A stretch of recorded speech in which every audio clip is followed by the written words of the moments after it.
I, nearly adult male, live with my parents and younger siblings. We were very close until recently. My first mom died when I was 6 days old. She developed eclampsia in the late stages of the pregnancy with me, and she never recovered from it. A few weeks later, my dad packed up and moved with me because he couldn't stay where they planned a life together. This left her family behind. She has parents, siblings, nieces and nephews, aunts, uncles and cousins who were always a very tight-knit family. My dad met my adoptive mom when I was 7 months old. Out of insecurity on my mom's part and a desire to forget the future he'd planned with my mom, contact between my biological maternal side was limited to once a year. My mom didn't want to share the role of mom. She knew my family would want to talk about my mom around me and would want me to know that she existed, but she didn't want to feel like she was less of an actual mom. And my dad has just never gotten over the pain of losing my mom, and he buries the past and her to cope. I know he struggles to look at me sometimes because I look just like my mom and her family. So he could never entirely escape, no matter how much he wanted to. I don't fully understand why they couldn't put me first in that decision, but they didn't. My childhood was mostly happy. It had some negatives, like wishing I knew my family better or that I'd known my mom. Also, I wasn't accepted by my adopted mom's family, so that was always fun. Then I had more contact with my family. It started with texting, calling and Zoom calls regularly, and then convincing my dad to let me go for a weekend here and there. He and my mom didn't like it, and the decision confused my siblings too. I've loved getting to know them and they've loved getting to know me. Grandparents' rights weren't an option for them because of that one visit a year, so seeing me more is huge for them. My parents started to tell me how much they disliked all this extra contact. My dad said it's painful, and my mom told me she feels less important because I'm chasing a relationship that is tied to a mom I don't remember. A couple of weeks ago, they told me I should consider them and my mom's feelings. I asked them how they would feel if they were in my mom's shoes or her family's shoes. If they died while their child was just a baby and they were erased by their spouse and his new spouse, would they be okay with that? And would they be okay if my siblings or I died with a newborn and they never got to be a real part of their lives? They refused to answer. I told them I didn't want to speak until they gave me an answer because they were being totally unfair to me. My parents were angry about this and my siblings asked me why I had to make this such a big deal. So I posed the question, if one of us died and we never got to see their only child, would they be okay with that? It helped them to understand that my parents don't like my no-talking thing, but all they want to talk about is this topic. And they also won't give me an answer. Am I the idiot? Not the idiot. You have a right to see your birth mom's family and have a relationship with them. This is just cruel to you and your maternal family. Your younger siblings sound more mature than your dad or adopted mom. They can't answer because they would feel exactly as you do. However, they still want you to not have a relationship with your maternal family because it threatens the new family they created. I will say this sounds highly unhealthy. Your dad can keep shoving those things away, but at this point it's hurting you too. I mean, it can't be fun knowing that your dad has trouble sometimes even looking at you because you remind him of something painful that's obviously not your fault. It sounds like your dad would benefit significantly from some therapy to finally deal with these buried emotions. Still, I understand that it's doubtful you or anyone else will be able to convince him to give it a try. Oh, and your stepmom is afraid she's going to lose you. You are not the idiot at all, and at your age you shouldn't have to reassure adults, but here you are. I wonder if there's more to the story than they tell you. Grief does weird things to people, but it almost sounds like your dad was hiding from your mom's family. Maybe they didn't think he could care for a baby and pressured him to give you to them. Ashley, 26 female, and I, 28 male, have been together for over a year. Honestly, most of the relationship was good until we reached the year mark. I first started to notice messages from my friends and family going missing. Invites to hang out that we discussed never reached me. I thought I was going crazy at first because my own text conversation didn't make sense to me, until I caught her deleting a conversation I was busy having with my cousin. I flipped out because why the heck would she do that? We were having a conversation about a surprise birthday party for my 80-year-old grandmother. This was the first time I saw the other side of her, the yelling and screaming, asking why I was always planning things without her. No, I haven't planned anything without her and she's always been invited and included in the planning. What made me angrier was that she was trying to make me the bad guy even after I asked her input multiple times at this party for my grandmother, and she was deleting the text. I apologized for making her feel that way and promised to include her more. My friends on my phone. I initially thought my phone was quiet, but we're adults and life gets busy, so I didn't think much of it. That was until I ran into one of my old friends at the grocery store and he gave me his condolences for my grandmother. I asked what he was talking about and he told me about my grandmother. I took my phone out of my pocket and saw everyone was completely blocked. I left everything and ran back home to get my car, as again we live in a different state about 16 hours away from my family. When I got home and she greeted me with that smile like she did nothing, I exploded on her. I lost it. I asked why she would block everyone that meant something to me. I yelled at her my grandmother had died and I had to find out from some random old friend who just happened to see me.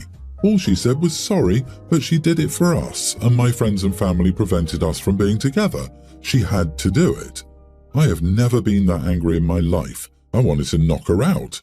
I told her to get her stuff and leave my house. She robbed me of the final moments I could have spent with my grandmother, the woman who raised me, the woman who meant everything to me and taught me almost everything I know. It took her 10 minutes to leave my house, but I lost it myself as soon as she did. I don't know if I yelled, screamed or cried, but I destroyed my own house. All I remember was this overwhelming rage. I don't even remember half the drive to my grandparents' house.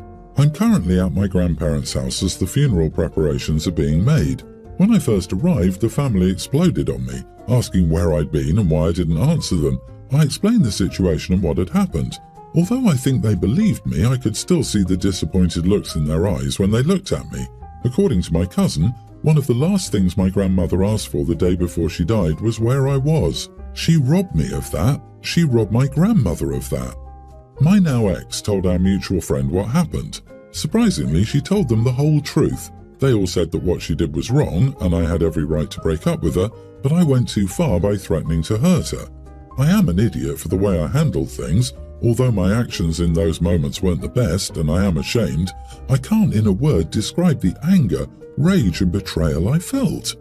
Am I the idiot? Edit. The last message between me, my friend and my family was 6 days ago and we have gone longer without talking to each other. Life gets busy. Nobody came to my state to see if I was alright or to come and get me because the doctors told my family she wouldn't have much time left. All of them wanted to be there for her and my grandfather. They would have been together 65 years next month and he took it very hard, stopped eating and didn't sleep for those 2 days. I was basically put on the back burner. I do not hate them as I would have done the same. Not the idiot. Sorry for your loss. There's nothing that will help, only time. Lean on your family and friends. It's easy for people to pass judgment and say, wow, you overreacted. You really didn't need to do all of that towards her. But they are not thinking about your situation. Anyone would have lost it. You didn't put your hands on her. You only used the words most available to you at that moment to convey the severity of how you were feeling and how urgently she needed to go. Last thing, put a lock code on your phone. Romantic partners have their own phones and don't need access to yours without your consent. Plus, it's good for general security. He should also change his locks and ensure she didn't have access to his accounts. If she was on his phone for enough time to read and delete texts, block calls and change his settings, who knows what else she was getting into. Though regrettable, that tiny, minuscule detail of threatening your ex was really something of her own making. She brought it upon herself with wicked, long and accumulated manipulation. I agree. That woman is crazy as heck, dude. Like seriously, don't even move back to that town. Just hire a company to pack all your stuff and send it wherever you are. Shake all the moving boxes before opening them to ensure she's not hiding in one. OP, your ex is a vile, manipulative monster. Isolating partners away from their support network is textbook abuser behavior. You did absolutely nothing wrong here, and I'm so sorry about your grandmother. In my opinion, you should block her, and if anyone asks why, say, oh, I did it for us. Good luck, man. I have a 24-year-old son who's done nothing with his life. He didn't go to college and now works a minimum wage job at a restaurant. He lives with his friends in a small studio and they play video games all day. He has no plans for his future. My niece recently turned 18 and she's planning to go to a good college. She also has a part-time job and tutors other kids in her free time. She plans to move out of her parents' house as soon as she graduates and she has enough money saved to rent a place with a few roommates. Overall, I truly admire her because she's smart and hardworking. For my niece's 18th birthday, my brother informed me of his plan to buy a car for my niece and asked me to contribute. I agreed and gave him $3,000. My brother bought the car and gave it to her as a birthday gift from both of us. Now my son is mad at me and claims that I'm an idiot and should have given this money to him and helped him buy a car instead.